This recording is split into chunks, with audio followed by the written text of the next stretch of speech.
are here for another episode of the Holy Hour. I'm joined by Donald, Tony. Hey, folks. Good morning. Hi, Gavin. Hey, how's it going, man? Great. It's it's going good, and we got a super awesome episode planned for you this time. It is the B-sides. Any true Cure fan at heart knows how important all the Cure B-sides are.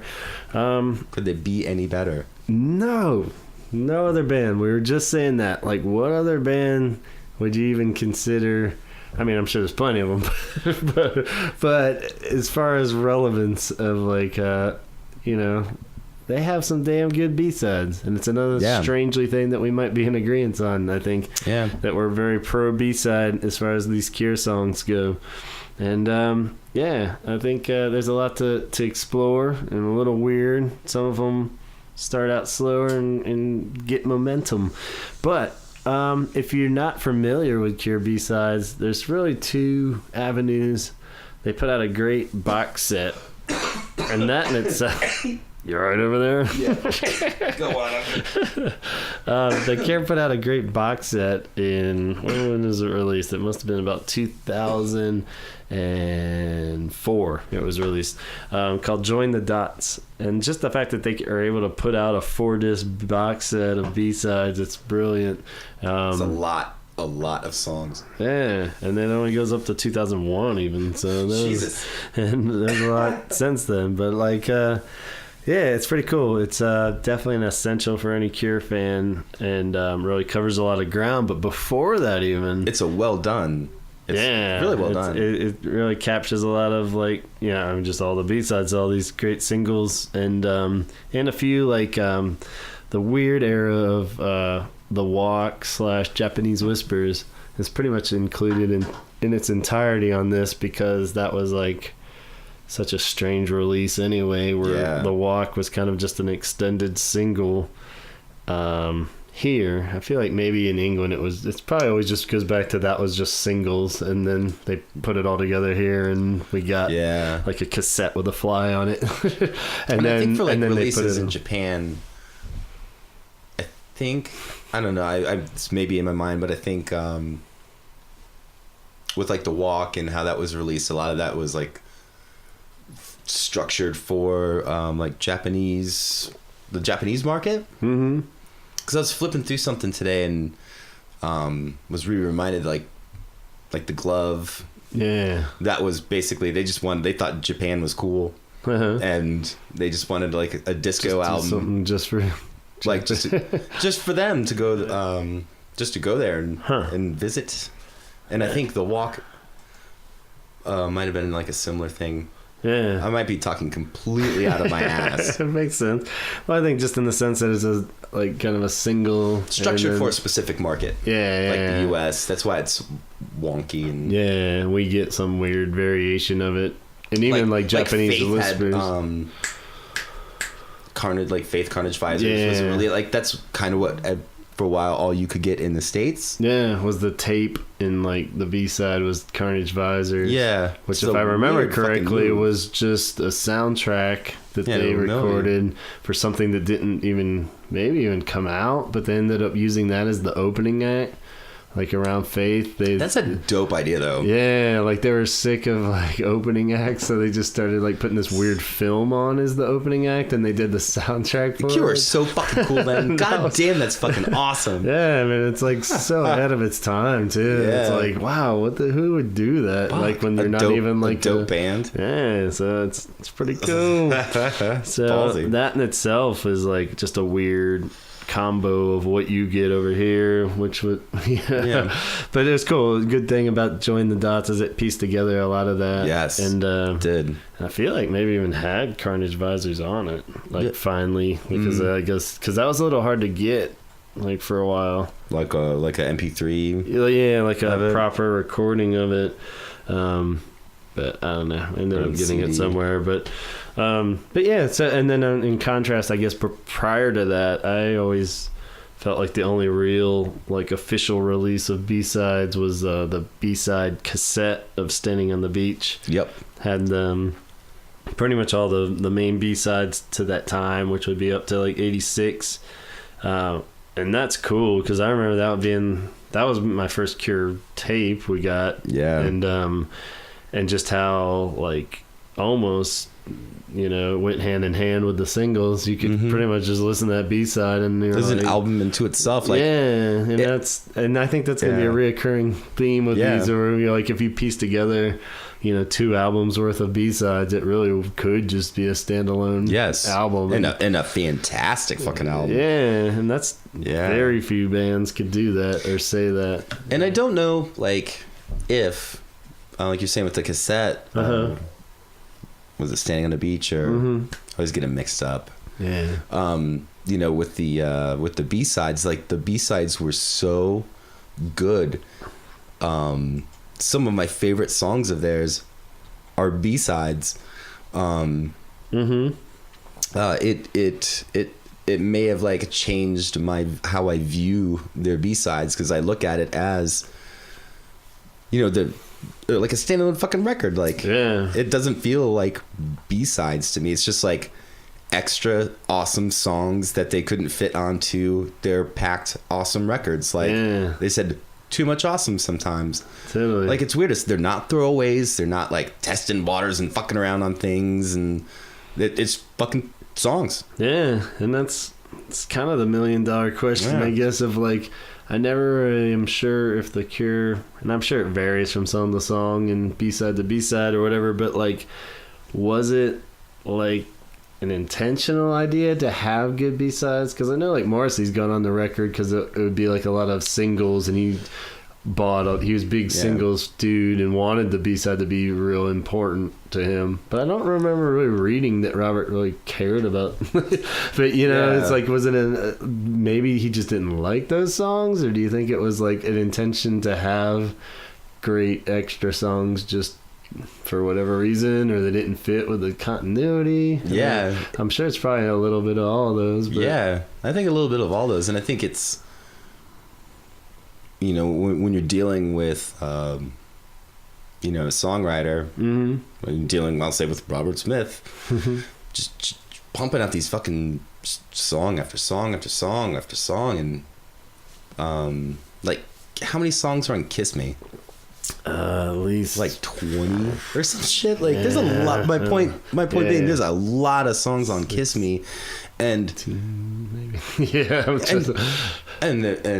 and there was a shit ton of B-sides from that. I think it's just the way his mind works. So I think there's probably he does just will hate something in a song where, you know, maybe, you know, we're like, that's fucking the best shit I've ever heard, and he's like, I don't know, it's something doesn't feel right with it. And so there's probably a lot of that. And they seem fairly democratic as far as maybe they voted it, you know. It might be even something where it's like clearly a cool song, but like the majority voted that they didn't like it for whatever reason, and they're like, all right. And funny thing I just thought about too, you know, with Robert Smith and just everyone in the band, it seems like they really put off this like kind of whatever kind of attitude, like especially like maybe in their later career, like like in the 90s and stuff. They're just kind of like, that's cool, whatever, like kind of silly, like boop, just goofing off kind of guys, but they're not. They're really picking it apart. Like, and they really that's what I kind of would love to hear why. And I think he probably goes into a lot of the liner note stuff for the. He's not aloof for the you know, like, he's a fucking songwriter. Like, he pumps out shit like a businessman, songwriter. He knows exactly what he's doing. So I think there are songs, you know, that he's just like, I don't like it. He's not aloof. No. But it's a fun image to picture him being aloofy. Because he comes across on interviews, he's just like straight up the floor and just like, we have something about spiders, and it was like, wow, what a coincidence, this works. It's like tugging on his sleeve, like, oh, I'm awkward. But no, he's a brilliant songwriter. Hence, why so many brilliant B-sides. And I guess as far as digging into them, like, the first disc then would pretty much be the same as the B-side cassette of Standing on the Beach. And we won't go track by track because there's a billion of them, but like just the idea and the revelation I had, I'll just come out and blasting with that, is recently listening to them all top to bottom, And for how much we do love the B-sides, I was kind of surprised of how long it took them to really make like the killer songs. You know, you would think like the killer B-sides. Yeah, like, you know, meaning like songs that could arguably be on the albums. Yeah, like, you know, like the first ones are all awesome, but they're like, they kind of sound B-sidey. Like, point being, like, Do the Hansa and Pillbox Tales, Another Journey by Train, Descent. They're kind of like even the few instrumental ones, even Splinter in Her Head. And then we kind of urge, even just talking about it, like maybe those early albums.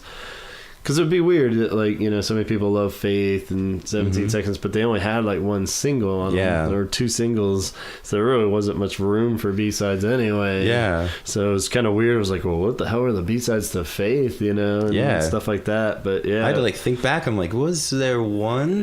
Right. It was just Primary was the only single, and Descent was the bass line. That could have been or the bass line, just because it's so bassy, that's all. Yeah. But that was the B-side. So, yeah, it's pretty weird. And then, like, by the time, you know, the top rolls around, that's around when they start getting arguably, like, whoa, that's a weird, cool song that could be there. But I don't know, I just thought that was kind of weird because, you know, for how many people love that era of The Cure, you would think there would be all these hidden tracks and golden gems too, but really their B-sideness. And I guess probably the bigger point I'm trying to make is that as you get later into the 80s, B-sides seem like they would be technically more irrelevant because, like, why even putting out a single so much, you know, because it starts getting to more like albums or what people want. You're not putting out like 45s and stuff. I mean, they were still them, but not in a degree of like early 80s or 70s even. It's kind of fading out. Yeah, so it's kind of strange that like the conscious decision of putting like an awesome double flip 45, you know, it doesn't seem like that big of a deal anymore. But maybe it was still. I don't really remember.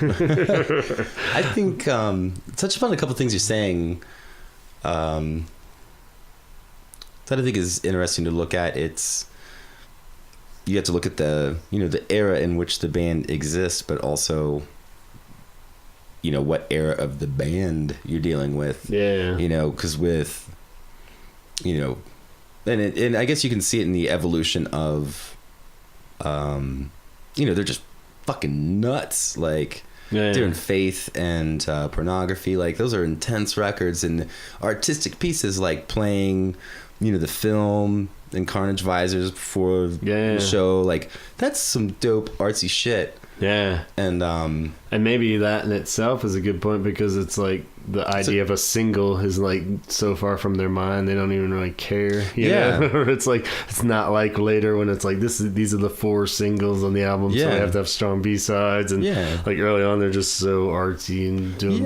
whatever the hell they're doing. And if you look at the, you know, where you're at in the era of band, I think with The Cure it's more the era of the band than the era in which they existed. Yeah. Just with singles, and you know, but you know, because once they, like, you know, say got their shit together in their later years, they were a fucking machine. You know, Kiss Me was like, how many songs? You know, like we were saying earlier, like tons of songs, tons of B-sides. Like, probably I don't like, Kiss Me is not one of my favorite albums, but the B-sides on that are strangely some of my faves, you know. Like that, like I was saying, pretty much from top up, it's like these are all arguably better songs. Maybe we'll just even look at some of those. Like it's kind of neat, like when you look at and just seeing like how quick their sound as a band changes. Just the fact that drastic, it's like the first disc of the B-sides album covers like from, you know, Boys Don't Cry all the way to the top, you know, and then like, but I mean, looking at the top, we have like New Day, Throw Your Foot Away, Happy the Man, all those are arguably should have been on the top, you know. It's a cool weird album, and those are all weird ass songs. And like those were kind of more ones that it's hard to say that it's like a very radio friendly song or anything, but like New Day, I think that sounds like so creepy, awesome, and Happy the Man, like a lot of just like whoa, like the whole like Cure weirdness coming through. And then I have a soft spot in my heart for some of those for some reason. Like I just like the feel of them, like Throw Your Foot Away for some reason. Like I love all the vocals on that, and he's like so obvious. He's on so much cocaine. There's probably a lot of coke going on there. I'm assuming, but it just seems like that, and it has a feel. Yeah, and you've mentioned in the past that was probably the top being like more their Bowie era. It sort of it makes sense, but on the surface it might be hard to take. But yeah, when you really see like vocally and what he's doing, is definitely a lot of his most apparent Bowie influences. Saxophones. Yeah, so like that. You know who else played the saxophone? David Bowie. What? Like himself? Yeah, he can jam out some. He can play the saxophone. There's always no shortage of saxophone in the 80s. That adds. For sure. That flair that strides all through this, and and then started wearing suits. Yeah. That's always a bad sign. Everybody's for Robert Smith and David Bowie. Everybody's wearing suits. It's like Don Johnson. Businessmen included. Everybody had a suit in the 80s. I know. But, and cocaine. Apparently. But I don't know about you, but I guess you'd mentioned Kiss Me's B-sides, but before we even get to those, the Head on the Door ones are like definitely the most like pure in my heart. Like for how short and sweet of an album Head on the Door is too, there's definitely some argument of like how in the hell did Exploding Boy and A Few Hours After This not end up on an album? Two of my favorite, like... And they're technically on the same single, being In Between Days, and then I guess in different releases has Exploding Boys and A Few Hours. And like those are like possibly, arguably best Cure songs. Yes. Like not even singles category, but just in songs. General. Yeah, and not only Cure songs, just... songs like they're just Exploding Boy is so good, even with the saxophone in it. Like I like it. Like that song can bring me to tears sometimes, like depending on the moment and the mood. It can like invigorate me. Like that's a good song. Like that's what a good perfect song can do. It can ride that wave. That whatever, not a wave. That sounds dumb, but ride that wave, man. But it can move along with you in your life. Yeah. The ups, downs, the goods, the bads. You know, test the time. Yeah.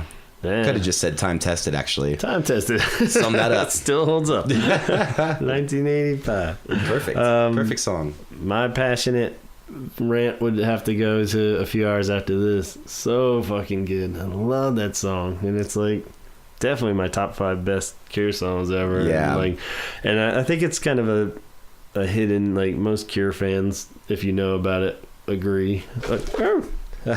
And but yeah, it's like always been like just a range. I think it's kind of the first glimpse of disintegration-y like synth strings, and just the lyrics are great, and the mood, and like how is this a B-side? Like it's so weird. Why wouldn't you just put that on the album? So pretty. And just in current news, actually, I don't know if you heard, you ever watched the show Luther? It's like a BBC. Just like Stephanie's been watching that. So did you hear about the Cure influence on the new? Apparently, no. They said Christmas episode, but I think they did like a new season of Luther because there hasn't been one for a while. I think there's only like 2 or 3 seasons or something. It's like a BBC cop show basically, where he's kind of loose cannon cop. That dude's dope. I wanted to hate that show. But the dude is so dope. He's so cool. It's really well done. Yeah, it's a good show. Somehow, like I guess the creator or director was a huge Cure fan for this Christmas episode. That's so dope. He wanted to use A Few Hours After This for it, and And they contacted Robert to use it, and he's like, "Oh, I love Luther." And he's like, "I'll re-record a version for you too." And they're probably like, "Oh no, we just want that one." but if like Robert Smith's like, you're like, no. Yes, please do. Yeah, like, all right. And there's only been a snippet online, so I haven't really heard the full thing, but it sounded pretty cool. But they changed it up a bit, where it's just like it's like way more intense, which kind of takes away from like the sentimental like beauty of that song. But but cool. Just that used it's wisely in like in a movie or show. God damn, that would be slay. Totally, and just kind of neat that like finally this fucking song is getting some recognition, even if it's like on 5 seconds of an episode of Luther. You know, I feel like it's like, like why has nobody and noticed? The band's a B-side. Yeah, and this isn't, you know, like. And then that's good. Yeah, that shows the power of their B-sides. And I think it's fairly well known, hopefully, that any like real Cure fan knows these things. But at the same time, it's cool. Good to get it out. Yeah, and then and it's good to promote a show that is using a Cure song wisely. Yeah, I'm assuming wisely. Yeah, I haven't fully seen it, but it's a nice show. And if Robert seemed that excited to re-record it, then he must be into it too. You know, so he's not just like, oh, I need to do something. Yeah, I'll do it. But I mean, imagine if like a show you're into called you and was like, "Hey, you want to play?" That would be amazing. Like, fuck yeah. Yeah. So good on him. Good on you, Luther. There was rumors that he was going to be the new James Bond. That would be awesome. Yeah. Have an African British man be. Yeah, I've heard that. And that would be dope because James Bond's dumb shit anyways. Like I'm not a big fan of it. And there's like decent actors that have. Or I guess I don't know. I don't care about James Bond, but that dude would be dope in James Bond. Like, I like that guy. Yeah, he's. I would actually watch James Bond if that guy was in it, because that guy's a good actor. Like, I was hooked. He's cool. But going on from there, I guess A Man in My Mouth, Inside My Mouth, as I've talked about in other podcasts. It's just an amazing Choose your song. words wisely. Man all up inside. There's a man going all up inside my mouth. I don't know. The never-ending, ambiguous, weird Cure song, but great. So catchy and cool. Maybe it didn't make the album because of that weird pretty much. But because there's dope aspects of that song. Yeah, it's just like that. I see where he's going with it. Yeah, you know, it's literal and it's not. Yeah. You know, if you look at how he writes songs, it's kind of literal for him. Yeah, but he's not talking about dicks. Nah. Because that'd just be awkward waking up. The man in my like, what? Sorry, we're earning our explicit label on this one. I mean, if you want to wake up like that, that's dope. That's great. But just in this song, it doesn't seem to be the pattern. So but it's literal for him. Yeah, that's why I didn't make the album. The album. Yeah, just bad lyrics. Stop Dead. I love that song. That was the other one. It's just kind of repetitive, very B-side-ish. You know, it makes sense, but cool fucking song nonetheless. A New Day. I guess that's I guess I'll still head on the door too. But I don't know. There's a lot of good ones in that era, and then like you said, leading into Kiss Me, Kiss Me, in the sense of how many songs are on there, like you had stressed. Yeah. And why not swap out like synthy B-sides? Yeah, why not swap out some of these? That's some weird arguments could be made. I think there's some was there like 30 B-sides off of Kiss Me? Let's see. It's just a leftover from that album. Has to be intense. At least 7. I think they kind of vary. Where like maybe there's like 2 on each one, and different ones would have.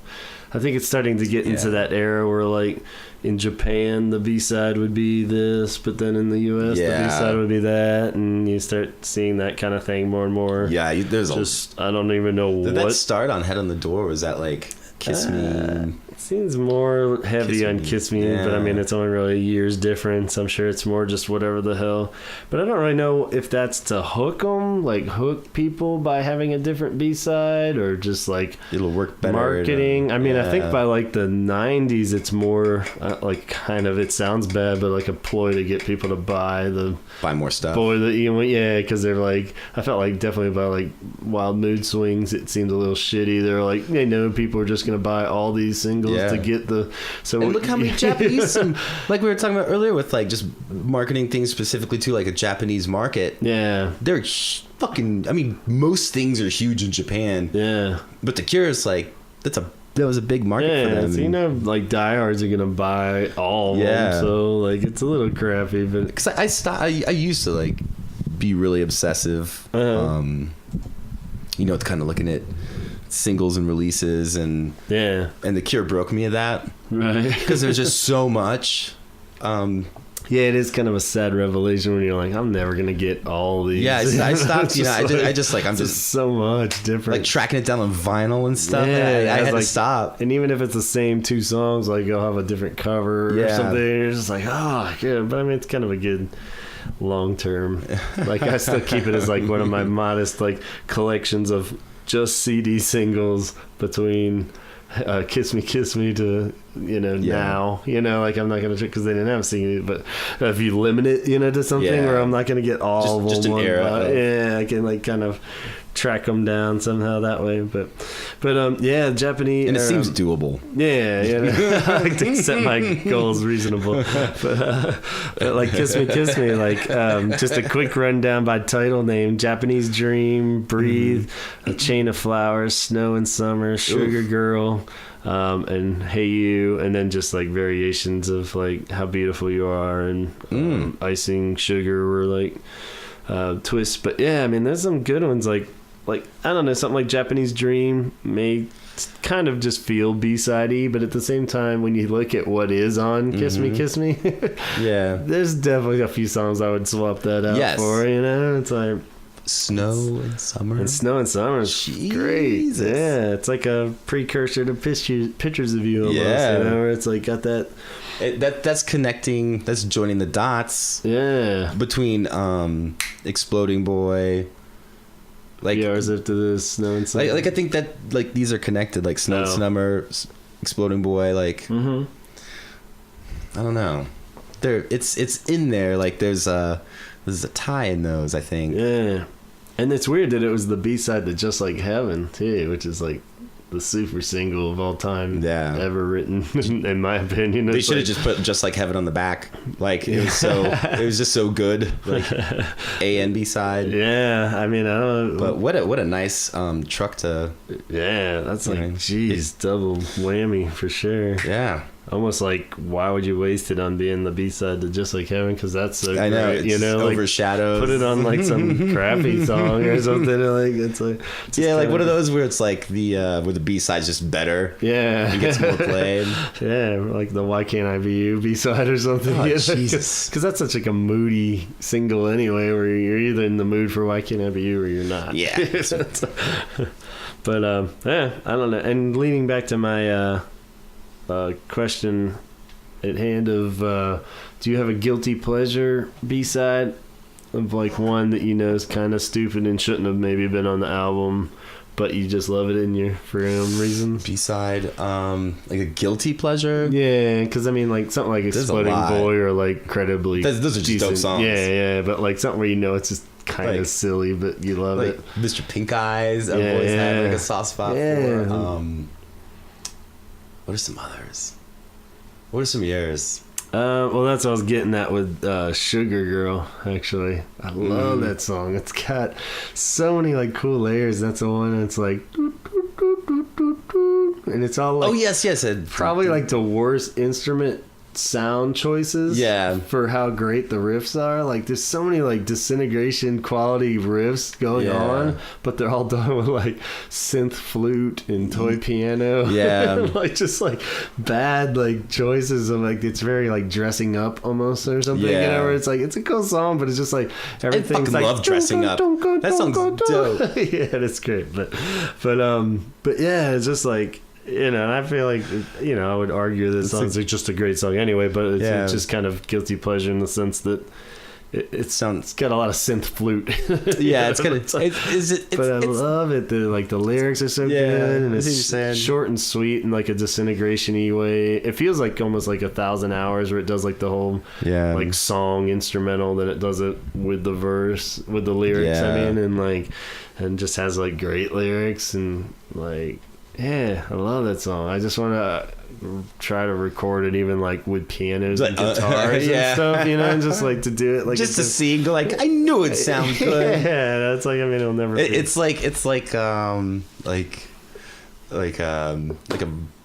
stupid like rom-com movie where it's like, you know, that girl's so ugly and awkward, and it's just like this stunning girl with glasses and like just like slumping her shoulders a bit and dusting her off. It's time to take those glasses off and let that beautiful song take it to prom. You should really do it. I don't know. It sounds like it's interesting to hear. Yeah, because I don't know. I love that song. It's so good. And like, it's a good song. Even like Breathe, like it's just like a washed out kind of like moody song, but I love it. I mean, I feel like that's kind of disintegration quality, really. You know? Yeah. It's like very boost. Is Breathe a B-side? Yeah, it was a B-side to Catch. God damn. Yeah. See, so and like I don't. It's I like Snake Pit. Come on, man, you don't need that on. Jesus, just replace it. Yeah, it's like how much better would that have been? But you know, like how like that song is so fucking amazing, and it shows again a testament to the songs. Like, and I don't think of that as a fucking B-side. Like that's like no, that's on. So this is a fantastic song. Yeah. Like there's so many. No reason. Like who made these decisions? I mean, it had to have been like band vote, and for whatever reason they just like hated the song because they had to play the part too long or something. See, maybe that's Lowell sabotaging the band or something. You know, he's like, he just was like, no, vote it down. Yeah, I'm going back. But who knows? He's bitter. You know, and you know, he's playing bands. You know how the dynamic works. Yeah. Of, like usually the song that you like the most is the one that it's like the least favorite of other people. And I've intentionally shot down good songs in bands before just because like it's being a dick. You know, like just be like, just being like petty. You know, like petty about something stupid, and it's probably been really dumb of an idea to do that. But you know, but that's the dynamics in the band, and I'm sure it's worked. Well, maybe different ways. There's the fucking golden answer right there. They voted it down just to like because I think you're right. Robert liked it too much or something. Yeah. So, damn. But it's a shame. But I mean, at least it's accessible. But it just seems scary to me in the sense of how easy so many of these songs could have been swept under the carpet and never really heard or appreciated. You know, I mean, if The Cure wasn't like a huge successful band, I mean, there's a good chance that like so many of these awesome songs would like not really be that relevant. I mean, you talk to somebody, even like a lot of Cure fans, you probably could mention most of these songs, they wouldn't really know them. I mean, it's kind of weird. I don't know. And they continued it on from there, like through Disintegration and Wish. I feel like we'll probably start to disagree here fairly soon, but like, it goes up to Disintegration. Songs like Too Late, Fear of Ghosts, Babel is awesome on Fascination Street. Out of Mind's kind of cool, but sounds like a B-side. Babel's dope on that. Yeah, that was a cool song. I mean, I wouldn't mess with the playing order of Disintegration probably. No. But wait, what were the B-sides again? Babel, Out of Mind, Too Late, and Fear of Ghost. I'd say Too Late's probably the strong. Babel's cool and it fits even the flow of Disintegration because it has all those weird like cries and sound effects. Yeah, like what do you take off though? Yeah, I mean it's at 12 tracks. I'd say if anything you just add them. Like make it a 14-track album, but like fuck it. Yeah, everyone's starting to stretch to 14 by that point anyway, you know. But I'm not gonna Disintegration bash. No, I don't want to do that. But this I would swap out I'm not gonna say which songs. Just two unnamed. So two unnamed. Ooh, I can't leave people hanging. You gotta, yeah. But you can't just say you'd slip out. I'd take out Fascination Street. Okay, for the B-side babble. And I'd like to vote Lullaby. What? 2 singles? You'd take out 2 singles. 2 dumb fucking singles. Those are amazing songs. What are you talking about? I mean, they're fine. I mean, over like Homesick, even. I mean, that's like the most expendable song. You always bring up. I always forget about Homesick, and it's just like, fuck. That's the point. Yeah, that song's dumb. It's just, but I mean, that's its role, is that it's the expendable song. They should be flip flopped. Like, I would probably like some of those songs more if they were the B-sides. Like, if Fascination Street was a B-side, I'd be like... Fascination Street be a B-side. Song rules, though. I mean, that just got so many, like, awesome parts. Because I don't think they fit on the album that much. And I think these other ones, you know, some of the B-sides from it, too. Yeah, but I think they stand out because they're singles. Like, that's the thing about Disintegration, where it's moody, but it has those anchors, like we talked about.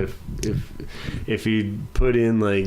Out of Mind instead of, you know, or even Babel, it's like it would fit mood wise, but at the same time it wouldn't have like that huge, like, yeah, this is but when are they getting this that is much? The wake up point, you know, like, say with you were saying like anchoring the album and like they're the singles. Mm-hmm. Where the fuck did we hear them that much? Like, because they were the singles, so I guess there's like that album a lot, but usually not. Did they get that much airplay like on the radio? Love Song did. As the Love Song hit. did. I mean, Love Song. Yes, I'm talking still kind of a Fascination Street and Lullaby. But that kind of set up both of them. I mean, I just don't remember Lullaby, seeing maybe them not so much, but like, yeah. But I mean, they still were all over like MTV, like Alternative Nation or whatever, you know, and like college radio, you know, like where they had always been. Did you listen to college radio? Not when I was in 6th grade. You know, when this record came out, you know? Yeah, but people were. Yeah. I wasn't, but that's what drove me I guess crazy. So. Like in a broader scale, yes, that was getting played. And but I guess I was just like, and speaking of my world and like how singles didn't have an impact. Yeah. It's because I sought them out and figured it out. Yeah. But you know, a lot of I don't know. I just didn't hear it on the radio that much. Yeah. Well, that was the bullshit factor of like they weren't playing any of those until about Love Song for whatever reason too. I still don't catch why Love Song. I mean, I love the song and everything, but like it's so weird that was finally the one that broke big. Yeah, it's almost like the Oscars when somebody does like a great movie, like with Just Like Heaven. It's like the greatest pop song ever written, and then like oh, we missed that boat, and then they give them an Oscar for like the next movie. Yeah, kind of yeah, exactly. Maybe not. I mean, the song's great. I love it, but it's like so weird that would be the breakthrough pop hit, you know, because it's not particularly like fun and it's not particularly sad, and it's like it's just like a cool song, but like wow, well, why hadn't you been doing this all along for them, you know? It's like but, it's a weird one. Yeah, but I guess that's more A-side conversation. I know. But Too Late, the song Too Late, that song's a jam. And I feel like that's my like. That's a weird one because it feels B-sidey still. Yeah, because it doesn't fit the album. No, and it would be awkward anywhere on Disintegration. Yeah. And it's weird because it's one of the few songs, especially this era Cure, where I feel like the lyrics are like they just don't deliver. It's one of the few ones that I feel like I like it better as an instrumental almost. Like, there's so many like cool guitar parts, and it works. Yeah, it's almost like a precursor to Friday I'm in Love or something, where they're just like that. It's like tons of great guitar riffs going on, and the lyrics are good. It has like a few catchy lines where it's like, if I just once catch your eye, that's fucking brilliant. But then like the whole like your hat pushed straight away from it, it's like, what? Maybe like if you just took if you just kind of took like the lyrics or like the vocals and just like put them in the background a bit, shit ton of reverb, and he just like rambled, that would have been dope. And he like kind of hit some key points in the melodies and stuff. But other like, I know what you're saying. It's weird because it's like almost a home run swing, but it like didn't quite get there. Which is the so music's weird great on it's that. so close to just being like so poppy and like something that's more kiss me than like that, you know. That was a little more more of like a Kiss Me kind of jam than Disintegration jam, but it's a dope song. Yeah, I love it. And there's like really a weird thing with the reissues. I kind of feel like it wasn't even on the disc of the second side of Disintegration, where there's an alt take of it, like a B-side of a B-side. Yeah, a demo of a B-side. It was like a demo or like that's some fan version. Shit when you have demos of B-sides. Well, this gets even weirder. Where I feel like the version that I like the most, and I always just lump them all together on my files or whatever. But like when the reissue came out of Disintegration, they put like a whole third kind of disc online to download. Like it was just like a streaming or download kind of thing of even more just demos and shit. And there was a version of Too Late on that for some reason I feel like is like way better, like because I think it is kind of like what you said, where like the lyrics are a little more mumbly, so like they don't seem like they're finished even at that point, you know. And it's like and the music's just like finding that groove for the first time. Yeah, and it's a faster song too. So like when you're kind of roughing out a fast song, it tends to be faster and more. There's more push and pull. And it might actually be the one on the B side of Disintegration, but I have a feeling it was the one that was on the online thing, which was kind of surprising that they didn't release it because it's so good. And I was like, oh, that's like a way better version. Yeah. Really. But yeah, that sound's always been dear to my heart.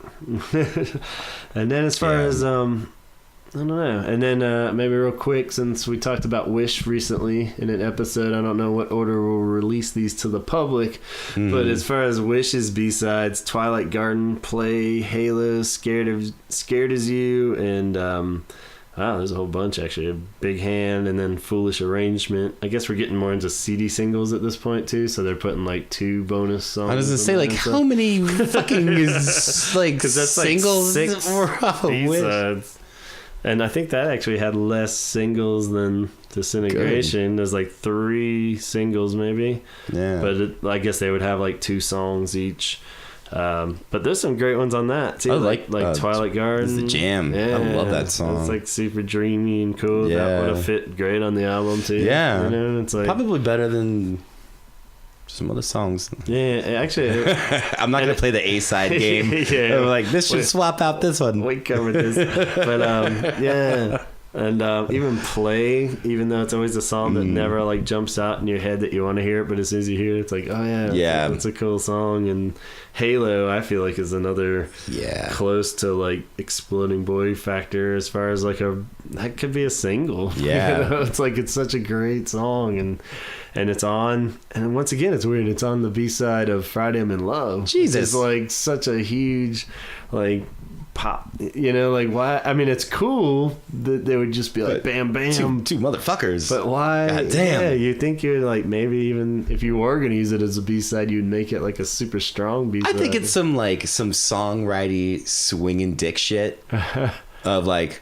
Even my B-sides also. Yeah, like look at, what was the B-side to Boys Don't Cry?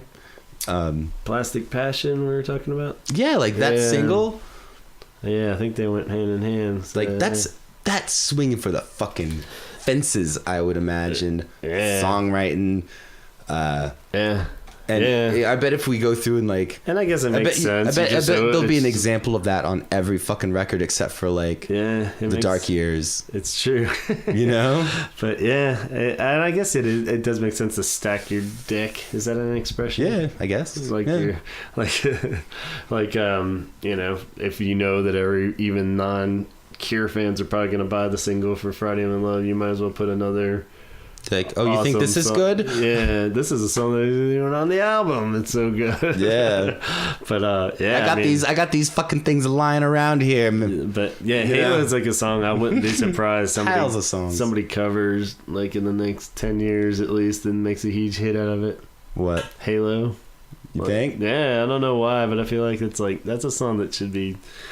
You know, I mean, it's just even like a few hours after this, like it's so weird where it's like somebody's gotta like, even if it's on like a indie market like of Iron and Wine, just doing it is like, you know, I play it acoustic, but I'm waiting for somebody to do it like way better. And like who was that Hajo or something. Like he did that Misfits like a record of Misfits covers and stuff. Mm-hmm. Which I was like, what the fuck are you touching? You fucking with the Misfits? You better come correct. Do some folk versions. And but I ended up liking it enough. I think I got it on vinyl, or you got it for me on vinyl or something. And it was just like, I really like it. And I think it's like your point. It's like kind of taking songs that are good songs, and like the Misfits are super, super well known. You know, I mean, everyone I fucking know knows who they are, but I know cool people. Yeah. You know, but to the degree of liking an acoustic version of it and getting it out there more. I don't know. I lost my point, but you caught it, man. Trying, but it just like just well done. What just shows the song.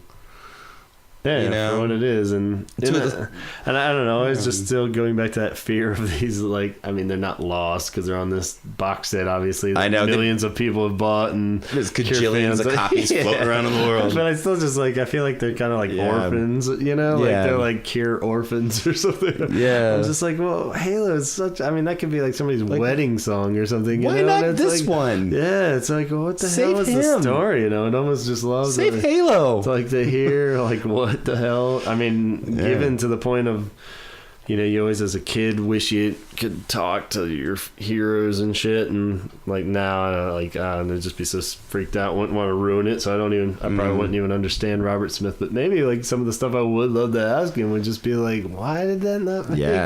Like, what the hell is the story? Like, I'm sure it could just be something as simple as like, oh, we didn't really like it at the time, and like we're saying, it just didn't fit the album, they thought, or it was just like sounded too much like, you know, like musician wise. A lot of times you play riffs and chords and stuff and you feel like it sounds a little too much like something else. Maybe they thought it sounded like, you know, too much like there was a part of a guitar part that actually was slowed down and used for doing the unstuck instead, or you know. And like I referenced earlier, I felt like maybe like Big Hand, like I feel like maybe it kind of merged with a part at some point. And like there's some guitar riffs if you listen closely that are like kind of the same thing, you know. And maybe that's just enough to be like, well, it's not enough not to not use it, but just make it a B-side, and like the steam just got lost somewhere in the recording process. We're just like, it just sounds like something, but you don't want to throw it away. Everyone's just kind of like, meh. But I mean, at the same time, it's like doing the unstuck even versus Halo. It's like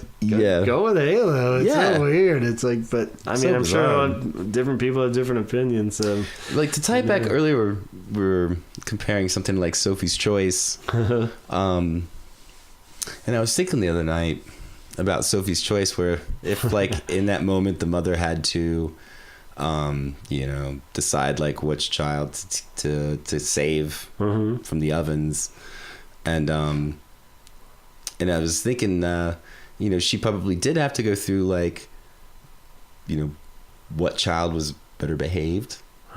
You know, like, was this child an asshole to me? Like, was this just a bad, shitty kid? And you know, my wife was like, no, she only had like a fucking, you know, she just had a little bit of time. Like, she didn't have a week to really plot this out and think about it. And cons. And I think you can make the comparison to, you know, some of these B-sides, you know, there's, you know, some stigma attached to them, like we were saying with like just band turmoil or just band relations, and you know, there's just a lot that goes into, you know, creating something, be it a kid you're gonna save or a song that you're gonna, you know, still put out, still release, but just not with like the honor of being on the records. There's just there's a lot behind it. I don't especially in that time. Like now, it wouldn't even matter. You could just put it on iTunes or something. Totally. But like, well, I have B-sides. Here they are. Download those too. Here's like 40 other songs I made. Right. So it's weird though. I just always love the argument or non-argument of what got made and what didn't. And I think it's impressive. Something I wanted to talk about is you know, what's impressive with you know, just a band that's able to put out so many B-sides. It shows you know, just the, you know, what a competent band they are. Like, just music aside, if you took music out and just looked at their numbers or whatever, like, you know, the years they've been around, just the amount of things they put out is fucking impressive. And just the music industry is so fickle and things can change so fast, and you're not even doing anything wrong when it changes and you're just done. But they've navigated these choppy waters, had enough money from labels and just them running their business so well that they could sit and this is when the studios were fucking expensive as shit. You know, like, they spent so much time in these studios, you know, just recording, you know, they get their own engineers and they'd rent out fucking mansions in the English countryside and get, like, whoever they wanted to come work with them. And it's pretty nice. And they had that leisure, and that's impressive. And what they did with it is impressive. Exactly, that they delivered. They didn't just put out 8 songs and be like, oh, here you go.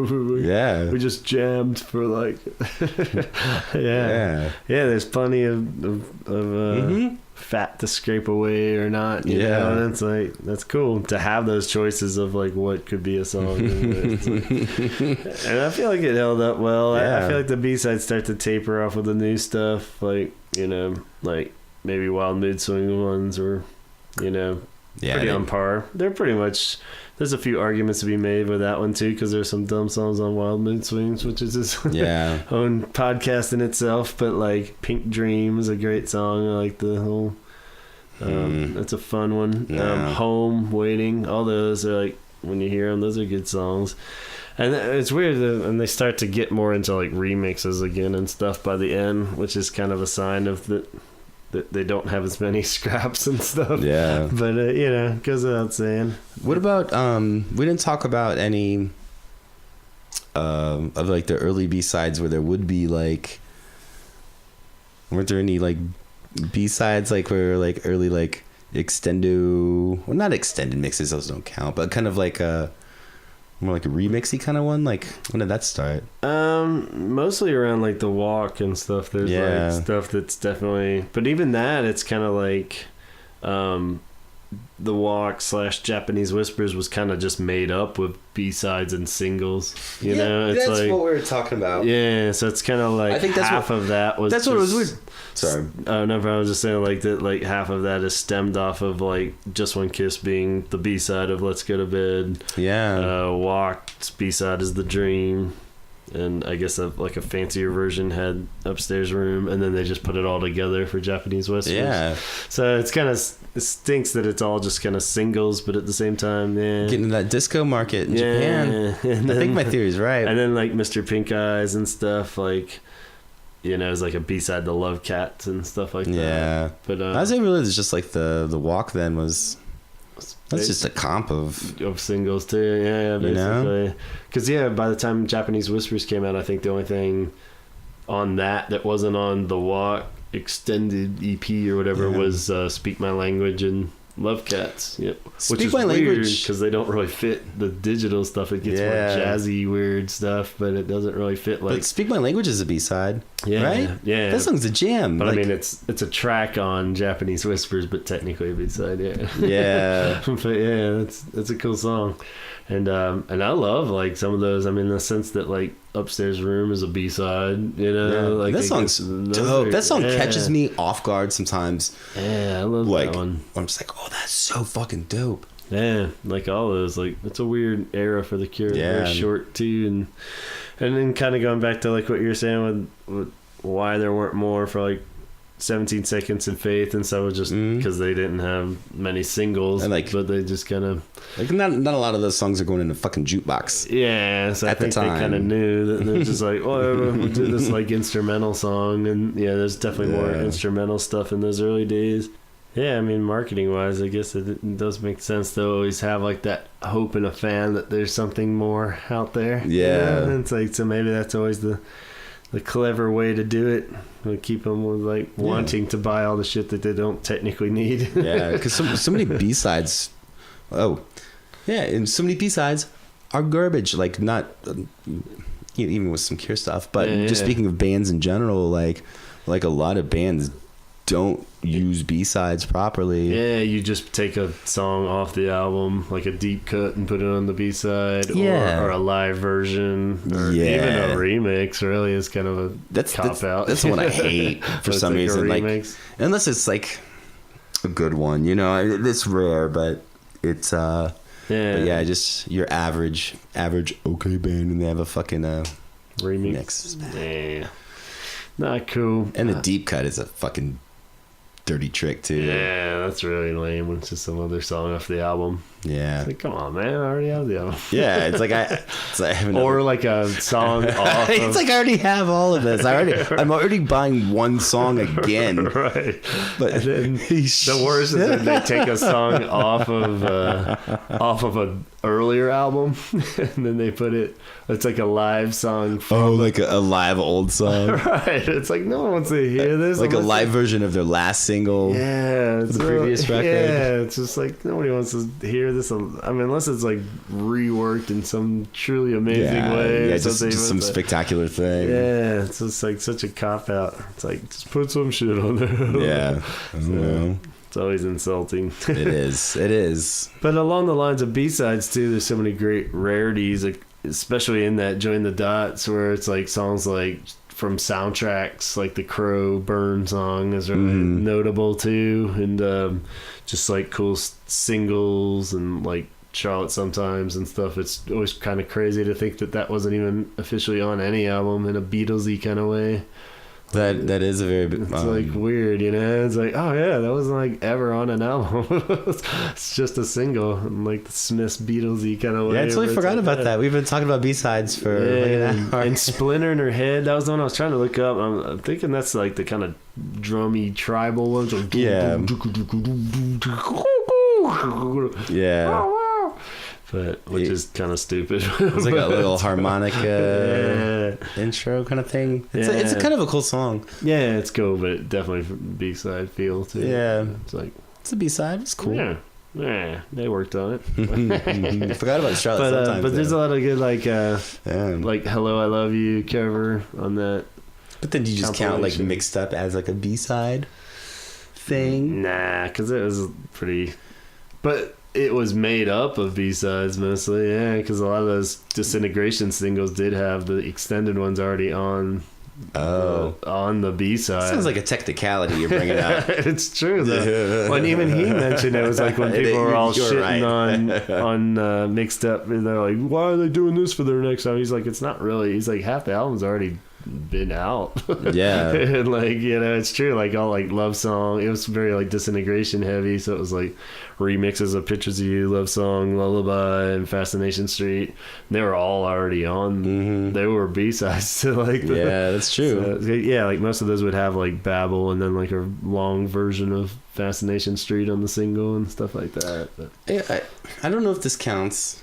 If we're really broadening our scope of what a B-side is like the demos from some of the demos that got released, and there's one that the demo of Close to Me. I don't know if we talked about this on a previous podcast. Nah, but we've talked about it before, man. And that was like a bonus track on the reissue. Yeah, and awesome. God, that's like so all those good. are so cool. Yeah, but I don't think that was ever released as a B-side. Yeah, but yeah, it is dope. It is really good. I recommend checking that out as well. All the demos, or just the reissues. All the reissues have all like the B-sides on them in various forms. But actually, I don't think they did, because they were smart with because they knew they already released that with Join the Dots, so like the reissues all have like alt versions and stuff of the B-sides. They're not even, I don't think they actually have the B-sides on them, but maybe they do. I don't know. It's getting late. Yeah, it's weird with the demos though. What I think is interesting is like the B-sides. Like it's always just been a fan of The Cure's B-sides, and just like listening to everything that I can of theirs, except for their new stuff. but the demos, I've shied away from listening to that much. Like, yeah, I don't know. I feel like some of it's like a little too much of a peek behind the curtain. Right. That I don't know if I want to. And sometimes like they'll slip through. And I'll listen to some, and sometimes it's like, fuck yeah. And then sometimes it's like, yeah, I didn't want to hear that. Yeah. Like, I didn't want to know. Right. Didn't want to know what that sounded like. I can see that, but I love them. I just feel like we've butchered these albums so much at this point that I would love to just hear like a different version of, like, you know, Forest or something. You know, it's just like, fine, anything. Because especially it's early like on, the crackhead digging through the carpet for a rock they might have dropped or something, you know, like some meth or something. It's like, give me anything different, I'll take it. So other than just like another live version from France or something. Yeah. But like, I'll take the scraps for sure. Because some of them are so cool. Like even like those Peel session ones where like they have like totally different lyrics and stuff, where you can tell he just hasn't even like written the song yet. And it's like, and it merges into like a different song. Like some of them like have like the lyrics to Hanging Garden Will Be Over, like some early version of Figurehead or something. Those are weird, just like, man. I really like those Peel sessions, man. It's really cool, and definitely worth having as a Cure fan. I feel like they're worth at least hearing, whether they make it into your listen to constantly, because they get so sloppy. Some of them are just like, why would anybody really listen to this over and over again? But like just being a fan, and I love like just it sees like the writing process more, where you can tell that they've got like the bass line and the bit, you know, everything that's there, and he's just like, well, I'll write the lyrics before we record it. You can tell he's just being lazy with it, but it's a cool style to do that in, and it's weird. It's maybe like, why do the Peel session then? Yeah, if it's like, exactly. Especially that, like as a demo, I understand, but like actually going on the radio and you're just like mumbling words. Was he not taking it seriously? I don't know. And in retrospect, maybe he feels like a giant dickbag. Yeah. Because to be like on a Peel session is something. Yeah, it's a big deal. It's a real big fucking deal. Like, why the hell would he just kind of? Yeah, I thought play that some too. hits. He's just play like, some fucking hits. He's like, no, I'm just playing these new songs that aren't finished. Yeah, you know how many good songs you have? You know? Maybe they did too. I don't really know what the full context of those are. Always so hard to figure out what the hell they actually were. Well, my friends, I guess that's not much more we could say other than there is a lot of good underneath the skin of the Cure, and it deserves. These orphans need a home. For $1 a month, you can make these songs famous. Everybody that has a guitar, I make a request now to cover a Cure song and make it a hit. Yeah, get out there, bands, and don't cover. Go deep. Yeah, go deep. Any dingle nuts can cover Just Like Heaven and get up there and. Damn. Thanks for joining. I can't do it. I'm drunk and tired. But. Just use this ending. It's the most honest. This is the Jim Carrey movie ending. Whoa! All right. Thanks for joining us in this world, going through the underworld of the Cure. Thanks, Donald. For coming down here and talking Cure with us. It's always a pleasure. Thank you for having me, and it's good to be able to chat. Hey, talk about the Cure. Let's do it again. Talk about B-sides. 2016. A lot of Cure coming up this year. This is gonna be the year of the Cure. You're my B-side. Thanks, man. What? I know, who's the A-side and B-side? Fuck. I'm definitely the A-side. Yeah. Don't even know what that means. I don't know what that means. Single, or are we talking 45, or like the multi-extended mix? Anyway, talk hard out there. Talk hard. And thanks. Take care.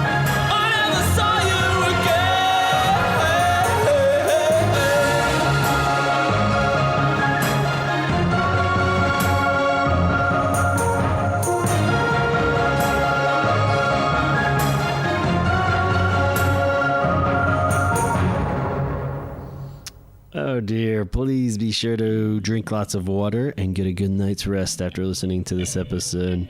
But before you do all that, subscribe on iTunes. Get all the latest episodes as they arrive. And check us out on Instagram at The Holy Hour Podcast. And leave comments for sure on iTunes for each episode, or just any comments in general. We'd love to hear what you think. And if you wanted to get more intimate and personal, feel free to email us at my personal email address, gavinconner, CONNER, @gmail.com. So that's gavinconner @gmail.com. And until then, thanks for listening to the Holy Hour. We'll see you soon.